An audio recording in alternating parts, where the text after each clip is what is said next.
Hi hello friends, the art of cooking ಚಾನಲ್ಗೆ ಸ್ವಾಗತ. ಇಂದು ನಾನು ಮಾವಿನಕಾಯನ್ನು ಯೂಸ್ ಮಾಡಿ ಒಂದು ಟೇಸ್ಟಿಯಾದ ದಾಲನ್ನು ಹೇಗೆ ಮಾಡ್ಬೋದು ಅಂತ ತೋರಿಸ್ತಾ ಇದ್ದೀನಿ. ಇದಕ್ಕೆ ತೋತಾಪುರಿ ಮಾವಿನಕಾಯನ್ನು ಯೂಸ್ ಮಾಡಿದ್ದೀನಿ. ಇದು ಹೆಚ್ಚು ಹುಳಿ ಅಂಶ ಇರಲ್ಲ, ಹಾಗಿದ್ದರಿಂದ ದಾಲ್ ಟೇಸ್ಟ್ ತುಂಬಾ ಚೆನ್ನಾಗಿರುತ್ತೆ. ಒಂದು ಕುಕ್ಕರ್ ಪಾತ್ರೆಗೆ ಅರ್ಧ ಕಪ್ಪಷ್ಟು ತೊಗರಿಬೇಳೆಯನ್ನು ಹಾಕ್ಕೊಂಡು ಚೆನ್ನಾಗಿ 2-3 ಸರಿ ತೊಳ್ಕೊಳ್ಳಿ.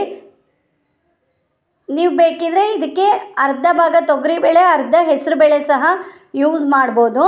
ನಾನಿಲ್ಲಿ ಬರೀ ತೊಗರಿಬೇಳೆಯನ್ನೇ ಯೂಸ್ ಮಾಡಿ ಮಾಡ್ಕೊಂಡಿದ್ದೀನಿ. ನಂತರ ಮಾವಿನಕಾಯನ್ನು ಚೆನ್ನಾಗಿ ತೊಳೆದು ಚಿಕ್ಕ ಚಿಕ್ಕ ಹೋಳುಗಳನ್ನು ಕಟ್ ಮಾಡ್ಕೊಳ್ಳಿ. ಮಾವಿನಕಾಯನ್ನು ಡೈರೆಕ್ಟ್ ಸಹ ಬೇಯಿಸ್ಕೋಬೋದು. ನಾನಿಲ್ಲಿ ಕುಕ್ಕರ್ ಬೇಳೆಯಲ್ಲೇ ಬೇಯಿಸ್ಕೊಂಡಿದ್ದೀನಿ.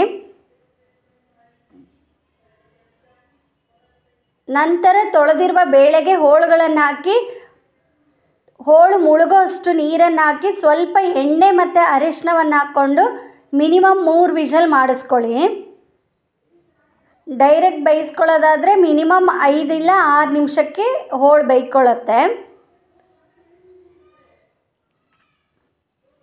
ಈ ದಾಲು ಚಪಾತಿ, ರೊಟ್ಟಿ ಹಾಗೂ ಅನ್ನಕ್ಕೆ ಚೆನ್ನಾಗಿರುತ್ತೆ. ಈಗ ದಾಲ್ಗೆ ಬೇಕಾದಂಥ ಒಂದು ಮಸಾಲೆಯನ್ನು ರೆಡಿ ಮಾಡ್ಕೊಳ್ಳೋಣ.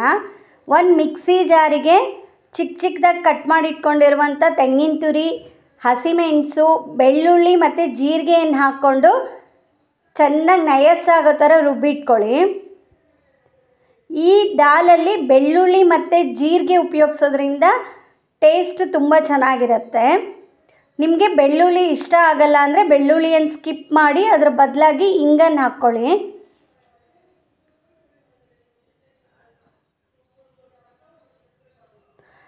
ಖಾರ ನಿಮ್ಮ ಟೇಸ್ಟಿಗೆ ಅನುಗುಣವಾಗಿ ಯೂಸ್ ಮಾಡ್ಕೊಳ್ಳಿ.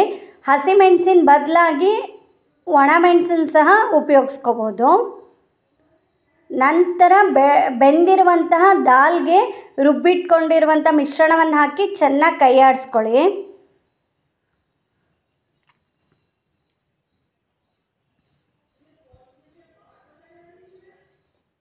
ತೋತಾಪುರಿ ಮಾವಿನಕಾಯಿ ಹೆಚ್ಚು ಹುಳಿ ಇಲ್ಲದೆ ಇರೋದ್ರಿಂದ ಟೇಸ್ಟ್ ತುಂಬಾ ಚೆನ್ನಾಗಿರುತ್ತೆ.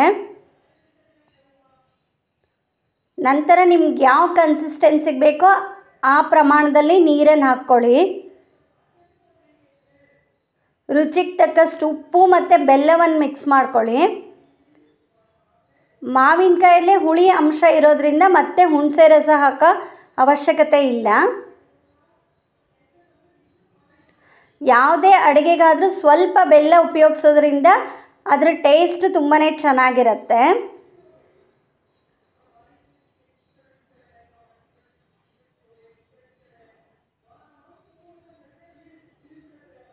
ನಂತರ ಈ ದಾಲ್ಗೆ ಬೇಕಾದಂಥ ಒಂದು ಒಗ್ಗರಣೆಯನ್ನು ಮಾಡ್ಕೊಳ್ಳೋಣ. ನಾನಿಲ್ಲಿ ಕೊಬ್ಬರಿ ಎಣ್ಣೆ ಯೂಸ್ ಮಾಡಿದ್ದೀನಿ. ನಿಮಗೆ ಕೊಬ್ಬರಿ ಎಣ್ಣೆ ಇಷ್ಟ ಆಗಲ್ಲ ಅಂದರೆ ನೀವು ಯಾವ ಎಣ್ಣೆ ಯೂಸ್ ಮಾಡ್ತೀರೋ ಅದೇ ಎಣ್ಣೆ ಹಾಕ್ಕೊಳ್ಳಿ. ಕೊಬ್ಬರಿ ಎಣ್ಣೆ ಕಾದ ನಂತರ ಸ್ವಲ್ಪ ಸಾಸಿವೆ ಮತ್ತು ಮೆಂತ್ಯ, ಇಂಗನ್ನು ಹಾಕ್ಕೊಂಡು ಒಗ್ಗರಣೆ ಮಾಡಿಕೊಂಡು ಮಿಕ್ಸ್ ಮಾಡ್ಕೊಳ್ಳಿ. ಮಾವಿನಕಾಯ್ದು ಯಾವುದೇ ರೆಸಿಪಿಗಾದರೂ ಸ್ವಲ್ಪ ಕೊಬ್ಬರಿ ಎಣ್ಣೆ ಯೂಸ್ ಮಾಡೋದ್ರಿಂದ ಅದರ ಟೇಸ್ಟ್ ತುಂಬಾ ಚೆನ್ನಾಗಿರುತ್ತೆ. ಹಾಗೂ ಮೆಂತ್ಯ ಒಗ್ಗರಣೆ ಹಾಕೋದ್ರಿಂದ ಸಹ ದಾಲ್ ಟೇಸ್ಟು ತುಂಬ ಚೆನ್ನಾಗಿರುತ್ತೆ. ಕೊನೆಯಲ್ಲಿ ಸ್ವಲ್ಪ ಕೊತ್ತಂಬರಿ ಸೊಪ್ಪನ್ನು ಹಾಕಿ ಸ್ಟವ್ ಆರಿಸಿ. ಈಗ ಬಿಸಿ ಬಿಸಿ ಅನ್ನದ ಜೊತೆಗೆ ಮಾವಿನಕಾಯಿ ದಾಲ್ ರೆಡಿ. Thank you.